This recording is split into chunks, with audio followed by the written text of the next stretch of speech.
नमस्कार मैत्रिणींनो, रिंकू क्रिएशनमध्ये तुमचे सर्वांचे स्वागत आहे. तर आज तुम्हाला मी शेपूची कोरडी भाजी ही रेसिपी दाखवणार आहे. तर मी एक जुडी शेपूची स्वच्छ धुवून चिरून घेतलेली आहे. तर बघा मैत्रिणींनो, आता ही बारीक आपण शेपूची भाजी कट करून घेतलेली आहे. आता त्यामध्ये मी कोणते कोणते मसाले वापरणार आहे तुम्ही पुढे बघा. आणि आता आपली भाजी ही धुवून चिरून झालेली आहे.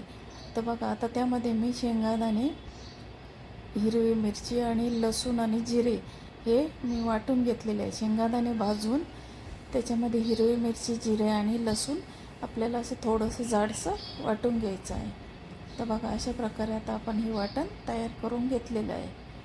आता चला आपण ही भाजी मी कशी करते हे तुम्ही बघा.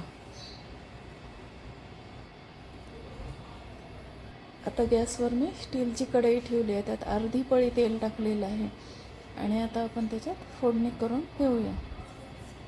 तर आता जिरे मोहरी दोन्ही टाकून मी फोडणी करून घेत आहे.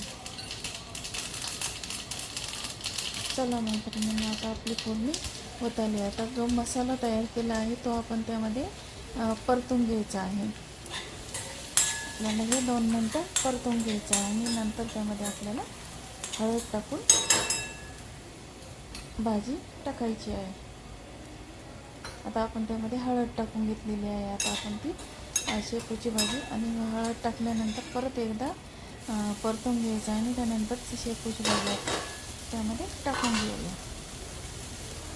बघा मैत्रिणींना, सर्व शेपूची भाजी मी त्याच्यामध्ये टाकून घेतलेली आहे. आता आपण ती व्यवस्थित आता हलवून घेऊया.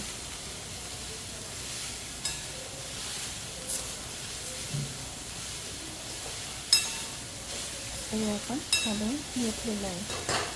आणि आता मसाला खाली लागू नये म्हणून आपल्याला थोडीशी अर्धी वाटी पाणी त्यामध्ये टाकायचं आहे. आता त्यामध्ये अर्धी वाटी पाणी टाकून घेत आहे, जेणेकरून मसाला खाली जळणार नाही यासाठी आपल्याला अर्धी वाटी पाणी त्यामध्ये टाकून घ्यायचं आहे. आणि आता व्यवस्थित आपण हलवून घेऊया आणि नंतर त्यामध्ये आता आपल्याला मीठ टाकायचं आहे.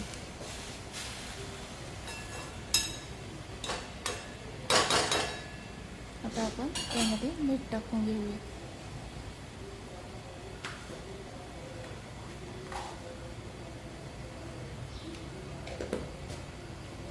व्यवस्थित मीठ टाकल्यानंतर हलवून घ्यायचं आहे. आणि आता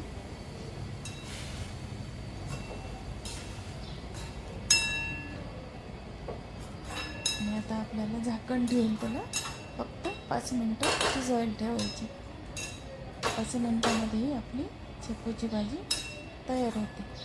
आता आपण त्याच्यावर झाकण ठेवूया. बघा मैत्रिणींना, तुम्हाला माझ्या रेसिपी कशा वाटतात? तुम्हाला जर आवडत असतील तर माझ्या चॅनलला लाईक, शेअर आणि सबस्क्राईब जरूर करा. आता आपण त्याच्यावर झाकण ठेवूया आणि 5 मिनटं त्याला वाफ देऊया. आता आपली भाजी रेडी झाली आहे. मी सर्विंग बाउलमध्ये काढून घेतलेली आहे. बघा मैत्रिणींना, अशा प्रकारे आपली आता ही टिफिनसाठी शेपूची भाजी तयार झाली आहे. आणि शेपू उग्र असल्यामुळं मुलं खायचा कंटाळा करतात, पण अशा प्रकारे जर केलं तर मुलंसुद्धा आवडीने खातात. धन्यवाद.